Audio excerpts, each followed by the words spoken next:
বলিউড অভিনেতা অভিষেক বচ্চন ও অভিনেত্রী সাবেক বিশ্বসুন্দরী ঐশ্বরিয়া রায় বচ্চনের ডিভোর্সের বিষয়ে ভক্ত অনুরাগীদের মাঝে আলোচনা তুঙ্গে। যদিও সবটাই জল্পনা বলে শোনা যাচ্ছে, এখন পর্যন্ত নিজেদের বিবাহ বিচ্ছেদ প্রসঙ্গে এ তারকা দম্পতির কেউই প্রকাশ্যে মুখ খোলেননি।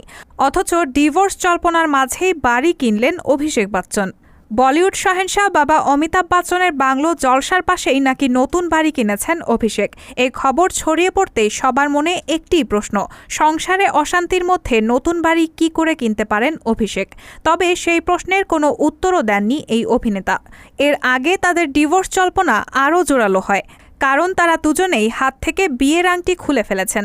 তা দেখে আরও বেশি আলোচনা শুরু হয়েছে নেটিজেনদের মাঝে।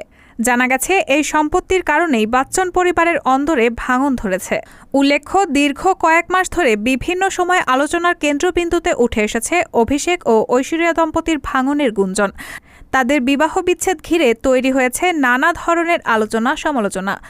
যদিও এখনও পর্যন্ত বিচ্ছেদ প্রসঙ্গে কোনো মন্তব্য করেননি তারকা দম্পতির কেউই। শোনা যাচ্ছে, সম্পত্তির ভাগাভাগি নিয়েই প্রাথমিকভাবে মতপার্থক্য দেখা দেয় বচ্চন পরিবারে, যা নাকি মোড় নিয়েছে বিচ্ছেদের দিকে। যদিও সবটাই এখনও জল্পনা, কেউই কোনো বিবৃতি দেননি। রায়হানা মুন, সবার কথা।